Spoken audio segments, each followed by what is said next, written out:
Hello and welcome to this overview of DCS World by the Fighter Collection and Eagle Dynamics. DCS stands for Digital Combat Simulator, and it is a free-to-play digital battlefield game focusing on military aircraft simulation. It includes a free Su-25T attack aircraft and other DCS modules created by Eagle Dynamics and our partners that can plug into it. DCS modules that can plug into DCS World include aircraft, maps, ground units, naval units, campaigns, etc. Current modules include the A-10C, K-50 Black Shark, the P-51D Mustang, Combined Arms, and Flaming Cliffs 3. The list and range of modules will grow over time. The future of DCS World looks very exciting, with several new modules being developed by Eagle Dynamics and our partners. These include modern DCS fighters that include the FA-18C, the Su-27SM, the F-15C, as well as the Focke-Wulf 190, MiG-21 BIS, the F-86F, the L-29, the UH-1H, the Mi-8 MTV-2, the AH-1G, the Mi-24, and the OH-58, as well as others.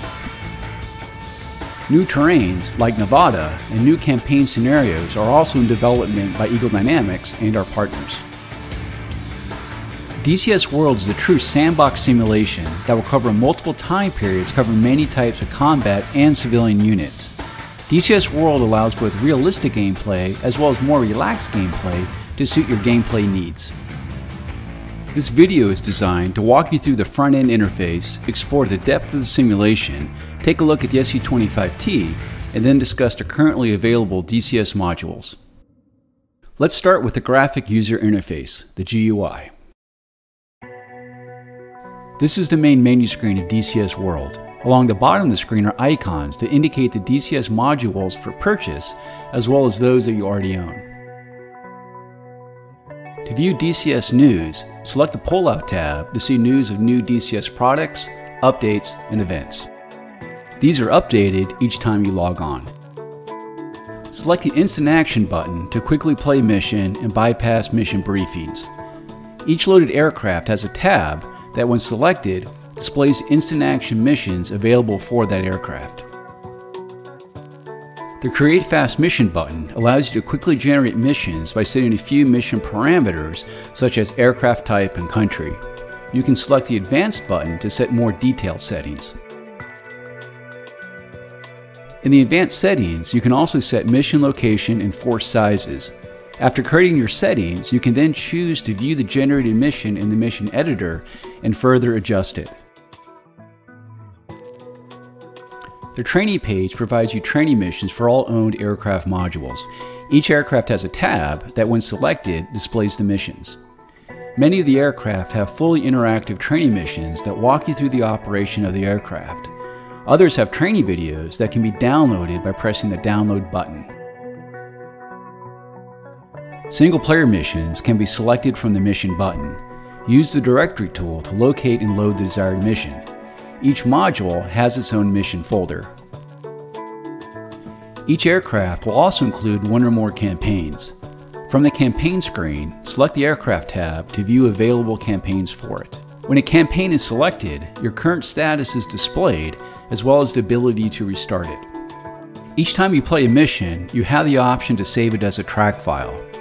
View Save Track Files with the Replay menu. DCS World Multiplayer allows all DCS modules to interact with each other online. This includes all air, land, and sea player-controlled forces. We see DCS World Multiplayer as the true expression of the digital battlefield, and will only grow with each new module release. Online games can be found using the internet or using a LAN connection. You also have the option for a direct IP connection. You have the option to easily set up your own mission server and use a multiplayer mission you created in the mission editor. Once hosted, you can set up a join password protection if you wish. Prior to hosting or joining a mission, use the options screen to set up your username and connection speed. On the server list, you can see all detected mission servers. Each server includes a server name, mission name, number of players, game time, and ping. A password-protected server will have an asterisk to the left of the server name. Click on the server you wish to join and then press the Join button. After joining the mission, you will see player slots available to both sides, who has joined which side, and who is spectating. You can also click the chat button to talk with other players on the server. Click on an unoccupied position and either view the mission briefing or enter the game. The mission editor is perhaps the most powerful element of DCS World, as it allows you to create as simple or as complex a single mission or multiplayer mission as you can dream up. The current mission editor map is focused on the Caucasus region and includes parts of Russia and much of Georgia. The map consists of 17 airfields, various terrain types, and large areas both land and sea. The map lends itself well to create missions ranging from counterinsurgencies to large force-on-force battles. Using the editor, you can place air, land, and sea forces on the map, give them routes, engagement orders, and many other attributes such as weapons, fuel, and camouflages. Using the trigger system, you can create cause and effect actions. A large number of possible conditions on the battlefield can lead to an equally large number of possible outcomes. This allows mission builders to create dynamic and engaging missions. This is an important tool that helps make the missions feel unpredictable and immersive. The editor also allows you to customize both standard and dynamic weather, but we'll talk about this more later in this video. Using missions you create in the mission editor, you can use the campaign builder to tie them together as a campaign in both linear and semi-dynamic ways. The encyclopedia is a handy reference for the hundreds of different systems in DCS World. Each entry in the encyclopedia has an image and important performance information. Each category of a system has a separate tab. After selecting a system, you can view the many different systems of each category. The option menu allows you to adjust how you wish to play the game, ranging from input controllers to difficulty levels. The first tab is the System tab, and it allows you to adjust the graphics setting to best suit your system performance and the visual style that you prefer. The next tab is for your input controls, and allows you to set specific control axes and functional input command settings for each of your DCS units. You can also use this tab to adjust your input control settings such as curves and dead zones. The Gameplay tab allows you to adjust difficulty and how information is presented to you. The Audio tab provides sliders to adjust different sound sources. The Miscellaneous tab includes various options that don't quite fit anywhere else. And the Special tab will have separate tabs for each module you have loaded with options specific to that module. The Logbook allows you to create pilot personas for each of your DCS modules, and your virtual pilots will have their missions tracked, earn promotions, and medals. Now that we reviewed the main menu GUI functions, let's take a closer look at the simulation environment that DCS missions take place in. This is the mission editor map again that our current DCS World missions take place in. However, we'll soon be seeing new maps from various locations from around the world. From north to south, the Caucasus map spans approximately 600 kilometers and approximately 300 kilometers east to west. You can use the map options to filter map data. Zoomed out, you can make out the varied topography, long coastlines, and several of the large cities. As we zoom in though, we begin to make out the extraordinary level of detail on the map down to individual buildings. Let's enter the simulation now and take a closer look at the battle space. Flying low over the hills west of Sanaki, Georgia, we see the gently winding roads with varying levels of road traffic as you can set in your option screens. Coming over the crest, we see the long rendering distance of distant hills, a city, and towns. Rolling out, we make out the small streams, an abundance of trees, and even light poles along the roads. We now find ourselves flying south along the Black Sea coast, approaching the airfield of Sukhumi. The water is animated, and as we near the shoreline, the water becomes transparent, revealing the ground beneath. Many of the runways are highly detailed, with high-resolution textures, runway and taxiway signs, radars, navigation aids, and buildings. Much of the map is covered by large forests composed of millions of trees. This is in addition to trees among the cities and villages, and also that line the fields. We also see planted fields that vary in their look depending on the season. Along with the roads and rail lines with animated trains, we also make out the many power lines that crisscross the landscape. Here we have the snow-capped peak of Mount Elbrus. Mount Elbrus dominates the landscape as the highest peak in the Caucasus Mountains. The mountain region provides countless valleys and hidden villages, great for mission building. As mentioned earlier, DCS World includes both standard and dynamic weather tools that can really bring a mission to life. In either case, you can select a season, which will in turn affect the look of the world, time of day lighting, and even star patterns. When using dynamic weather, you can select to use either high or low pressure systems and the number of such systems on the map. Once generated, a dynamic weather system with generator that includes weather fronts, moving weather, and the ability to take off in clear skies and land in a thunderstorm. You may also set the level of turbulence and also the visibility and thickness of fog. The standard weather tool removes the dynamic creation and front movement, but it adds greater finding control that includes cloud base, thickness, precipitation, and wind direction and speed at 3 different elevation bands. Depending on your weather settings, you could have clear skies, partly cloudy, or completely cloud covered. The system provides a great deal of cloud flexibility. The clouds themselves are fully 3D rendered and project shadows. When the temperature is above freezing, you have the option for rain and thunderstorms. Even the rain droplets are visible hitting the water. When below freezing, snow is possible. This works well with the season set to winter, and the ground, trees, and even many of the units are colored to match. Another important part of the environment is lighting. DCS World models dynamic time of day lighting to include shadows and building, street, and airfield lighting. Once the stars come out, accurate constellations are rendered. When the sun goes down, some units have night vision goggles and thermal imagers to allow them to fight at night. Now that we discussed the combat environment, let's take a look at the different types of units that can take part in the mission in their various roles. DCS World includes a large collection of fighter aircraft that can engage targets well outside of visual range. Such aircraft like the F-14, the F-15, and the MiG-31 seen here can engage multiple targets at the same time. These aircraft can use both semi-active and active radar homing missiles. Once aircraft reach their merge, the dogfight logic takes over and they are quite capable of maneuvering in the horizontal and vertical to get on a target 6. Aircraft like the MiG-29 and F-16 are particularly adept at this, and some aircraft, like several of the Russian aircraft, can use high off-bore sight infrared guided missiles. Close air support aircraft like the Warthog and Frogfoot have a large arsenal of weapons to attack mobile ground units. These include guided missiles, cluster bombs, unguided rockets, and cannon.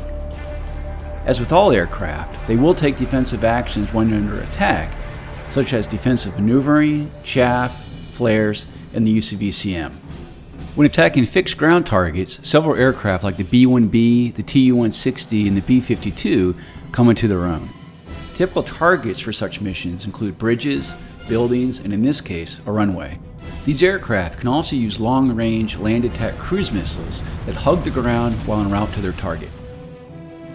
When an enemy air defense site needs to be destroyed, suppression of enemy air defenses aircraft come into play.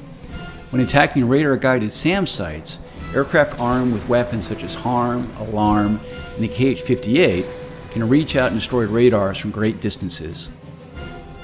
Closer in, they can use other missiles like Mavericks and the KH-29 to destroy infrared-guided missile systems and AAA sites. Several aircraft like the Hornet, Tornado, and Backfire are capable of engaging surface vessels with anti-ship missiles. Particularly when delivered en masse, such an attack can overwhelm any ship's defenses. However, many ships in DCS World do have anti-ship missile defense systems, including missiles and gun systems. For long-duration missions, many of the aircraft are capable of aerial refueling from either a KC-135, an IL-78M, or the S-3 Viking. DCS World supports both probe and drogue and flying boom refueling systems. Seen here, an F-15E hooks up with the KC-135 while en route to target.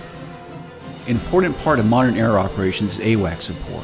DCS supports several AWACSs, including E-3 Sentry and the A-50U Mainstay. Attack helicopters like the Black Shark, the Apache, and the Hind play a very important role in DCS World and can decimate unprotected ground forces. Capable of employing anti-tank guided missiles, rockets, and cannon fire, these units can stand off at long range and rain down terror. Transport helicopters like the HIP, Black Hawk, and Chinook can add a new dimension to missions by creating opportunities for search and rescue and troop drop-off and pickup. Transport helos can take off and land on any flat terrain.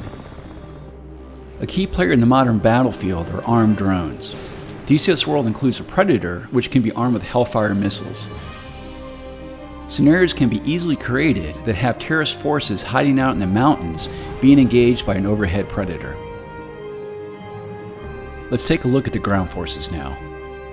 DCS World includes a large array of main battle tanks from various countries including the US, Russia, the UK, Germany, and France. Tanks can fire both heat and sable rounds, and in the case of the Russian tanks, they can also fire anti-tank missiles. A large number of infantry fighting vehicles and APCs are also included. All armored vehicles have front, side, rear, and top armor values and attributes that vary per vehicle. When engaged, ground forces will automatically disperse, release smoke grenades, and return fire if possible. Indirect fire systems include crew-served mortars, self-propelled mortars, self-propelled artillery, and multiple rocket launchers like the MLRS and Smerch. Here we see the effect of a large-scale MLRS barrage using cluster munitions on an airfield. Pretty devastating. In addition to vehicle ground forces, DCS World also includes animated infantry. Infantry forces are armed with assault rifles, machine guns, and even RPGs. Both American and Russian infantry, as well as insurgents, are included. The low-altitude air defense role is filled by a large assortment of Western and Eastern AAA systems and short-range infrared-guided SAM systems. In this case, we have Shilkas engaging low-flying helicopters. For longer-range air defense, numerous medium and long-range radar-guided SAM systems are also included, like the SA-15 here. This is in addition to SAM batteries like the Patriot and the SA-10 that can engage multiple targets at the same time, and even some types of missiles. We'll now move on to discuss the naval units in DCS World. With the Caucasus map encompassing the entire Black Sea to play in, naval operations can play a key role in DCS missions and campaigns. The sea itself has varying sea states that depend on the wind conditions. This variable sea state can in turn affect the role and pitch of naval vessels. This becomes particularly noticeable when trapping on the carrier. Both the Russian Kuznetsov class and the American Nimitz class aircraft carriers are included in DCS World. Both are capable of launching and recovering aircraft. This includes both AI and player-controlled aircraft like the Su-33 and the upcoming Hornet. Both carrier types are also capable of defending themselves with both gun and missile defenses against both aircraft and anti-ship cruise missiles. Naval surface warfare is also possible with both American and Russian vessels. Both operate anti-ship missiles like the American Harpoon and the Russian Basalt. When in close, many of the warships also have deck guns that will use to engage each other with. Cruisers like the American Ticonderoga class with its AG system and the Russian Kirov class with its S-300 Fort system, shown here, have sophisticated air defense systems that can track and engage many airborne targets at the same time. These provide a deadly shield against any air threats attacking the battle groups they defend. Some ships are capable of attacking land targets. Here we have a Ticonderoga class cruiser attacking a SAM site with a vertically launched Tomahawk cruise missile. Tomahawks are a great tool to hit heavily defended targets far inland. In addition to cruise missiles, most of the warships have one or more deck guns that can be used for shore bombardment. As part of DCS World, you are provided a free aircraft, the Su-25T Frogfoot. The Su-25T is a very capable close air support aircraft that can employ a wide array of weaponry. In some ways, it is in fact superior to the A-10C, in that it's faster and it can more effectively engage air defense systems. The Su-25T is a robust and easy to operate aircraft, and with the inclusion of a Schwall sensor, it can be very deadly on engaging targets from long range. The Su-25T model is highly detailed, as you can see, and it has many types of visible and performance damage that it can suffer during battles. Here we have the cockpit of the Frogfoot, with the front instrument panel, the heads-up display, the HUD, at the top center, and the Schwall TV display to the right of the HUD. Starting the aircraft is very easy. The first thing we'll do is press right shift and L at the same time to turn on the electrical systems. As you can see, many of the instruments and lights come to life now. We will now start the left engine by pressing right Alt and Home at the same time. From the outside view, you can start to see the turbine fan starting to spin. Now that the left engine is up to speed, we'll press right control plus home at the same time to start the right engine. Close the canopy by pressing left control and C at the same time. We're going to skip ahead a little now and place this on the runway. To taxi and use nose wheel steering, press X and Z. As we line up on center line, gradually increase throttle and use small rudder inputs to keep you tracking straight down the runway. Be careful not to over-control when taking off, and use small and smooth rudder corrections. You can know your airspeed in kilometers per hour in the top left corner of the HUD, and your altitude in meters in the top right corner of the HUD. Gently pull back on the stick around 270 kilometers per hour. Once off the ground, press G to raise your landing gear and F to raise your flaps.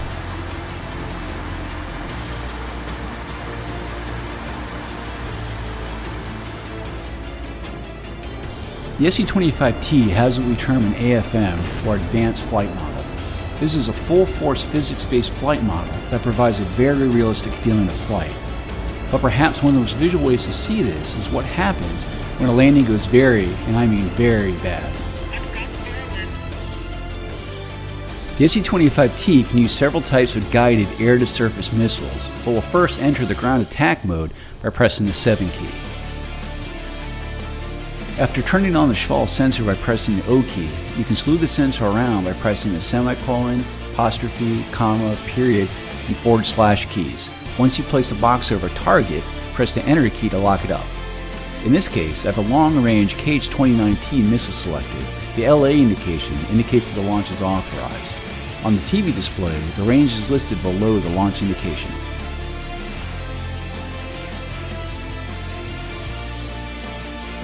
If you wish, you can zoom in and out on the display by pressing the plus and minus keys.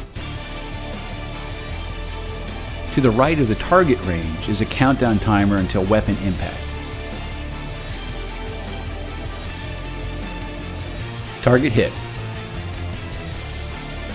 I'll now switch to the Vickers missile by pressing the D key.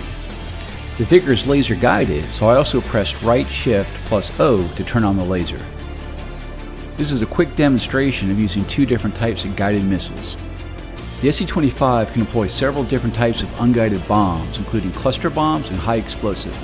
In this example, I've locked up a convoy using a Schwall, as indicated on the TV display in the HUD. I've selected cluster bombs and I'm flying to align the aircraft bombing circle with the Schwall indication. Once I have the launch authorization, I release the weapon. Let's take a look at this from the outside.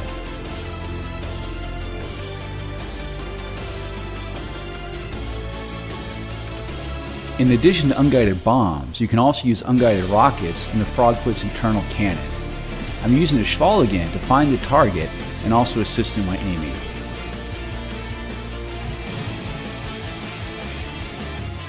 One of the most useful missions of the Su-25T is its ability to detect, track, and engage radar-guided air defense systems with the KH-58 and the KH-NPU anti-radiation missiles. After turning on the Phantasmagoria pod that detects and tracks enemy radars by pressing the I key, you slew the cursor on the HUD over the squares that indicate detected radars and lock them. Once in range, indicated by the launch authorization indication, we can launch the missiles and they will home in automatically. For AAA and short-range infrared guided defense systems, you can use the Shkval to locate targets and then use the Kh-29 or the Vickr to hit them outside their engagement range. Although certainly not a fighter, the Frogfoot can be armed with the R-73 Archer air-to-air missile. Press 6 to enter missile aiming mode and fly to place the cross on the HUD over the target to lock it up. You've now seen an overview of our DCS World Vision, how to navigate the GUI, seen the depth of the simulation, and an operational introduction to the free Su-25 Frogfoot. We hope we've sparked your interest in taking a hands-on look at DCS World. If so, we invite you to play this all for free.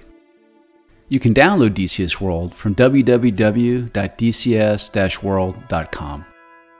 After you've acquainted yourself with DCS World and Su-25T, we have several DCS modules that are available for purchase. This stable of modules is growing all the time and will cover air, land, and sea units, as well as new maps, campaigns, and other content. The first DCS module I'd like to discuss is the A-10C Warthog. DCS A-10C Warthog grew from a simulation created to train real A-10C pilots, and it's an incredibly realistic look at this warbird. Warthog includes the full range of A-10C weapons that include GPS weapons, laser-guided bombs, Maverick-guided missiles, and of course its 30mm Gatling gun cannon. To help locate targets, the A-10C has an in-depth simulation of the targeting pod, as well as an interactive Joint Terminal Attack Controller, or JTAC, to help talk you onto targets.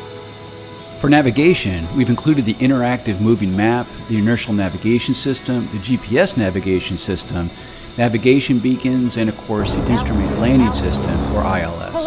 Pull up. System modeling inside the aircraft has no peer. Almost all the systems have been exhaustively modeled to include the engines, the fuel system, the electrical system, hydraulics, lighting, defensive countermeasures, radios, and the autopilot. The cockpit itself is fully rendered and allows 6 degrees of freedom view movement. As such, you can move your head around the cockpit at any angle. The cockpit is also dynamically lit with moving shadows. Finally, the Warthog includes many levels of both visible and system damage modeling. DCS Black Shark was our first DCS module and is a simulation of the Russian Kmov-50 attack helicopter. The first thing you'll notice about the Kmov-50 is that it is a coaxial helicopter that only requires one pilot to fly. Unique to the Kmov-50 is an ejection seat that fires off only after the rotors have first been blown away. Like the A-10C cockpit, the Kmov-50 cockpit is fully 3D rendered with almost all buttons, switches, and dials fully operational. It is an incredibly realistic look at this helicopter that also includes a very advanced flight model. Also known as the Black Shark, the Kmov-50 also uses the Shkval TV sensor and Vickr anti-tank guided missiles like the Su-25T. In addition to Vickr, the Black Shark can also use its 30mm cannon, unguided rockets, and even bombs. The venerable P-51D Mustang is our first module in the Flying Legends series for DCS. Like A-10C and Black Shark, Mustang uses a very advanced flight model that is most evident when departing the aircraft, edge of the envelope flying, and flying with battle damage. The engine, fuel, electrical, and other systems of the Mustang are modeled in great detail, as well as the authentic cockpit. Mustang, along with future DCS Flying Legends aircraft like the Focke-Wulf 190 and future maps, will gradually add a new dimension to DCS World. Along with the challenges of taking off, navigating, and learning to land, all the combat systems are modeled in P-51. This not only includes the 50 caliber guns, unguided rockets, and bombs, but also includes all the cockpit switches, buttons, and dials that control its weapons. DCS Combined Arms is a module that allows you to control forces from the command map and take direct first-person control of many combat ground units. Combined Arms has an option for Fog of War that allows you to only see enemy forces that your side has detected. This makes reconnaissance units all the more important. From the command map, you can set routes for both air and ground units. For moving ground forces, you can have them travel cross-country or follow roads. Depending on the unit, you can set the roles of engagement, combat state, and formation. You can play missions entirely from the command map, or you can use it to dynamically command other friendly forces while you are in the cockpit of a DCS aircraft. Most of the combat-capable ground units in DCS World can be first-person controlled if Combined Arms is installed.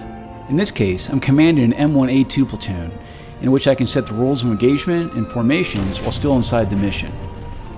Depending on the unit type, you can take control of different turrets, select different weapons, change ammunition types, and toggle between magnification levels. In this case, I'm in control of an SA-8 OSA SAM system as I engage a nearby A-10. Combined Arms unit control is not intended at this time to be a detailed and realistic portrayal of commanding one of these ground units. Rather, it's an easy-to-use game element that allows players to very easily enter these battles from the perspective of a ground unit commander. Flaming Cliffs 3 allows you to fly 7 different aircraft from this long-running lock-on series. Unlike the A-10C, Black Shark, and Mustang, that are very detailed simulations of single aircraft, Flaming Cliffs 3 provides 7 different aircraft, but at a much more shallow learning curve. Aircraft of Flaming Cliffs 3 include the American F-15C and the A-10A, and the Russian Su-27, Su-25, MiG-29A, MiG-29S, and the aircraft carrier-capable Su-33. The F-15C, seen here, and the Su-27, the A-10A, and the Su-25 feature new, highly detailed 6 degrees of freedom view cockpits and updated artwork. There are also many updates and new avionic improvements to these aircraft, and air-to-air missiles have received realistic flight models. As part of DCS World, players can fly Flaming Cliffs 3 aircraft online with other DCS World modules and Combined Arms.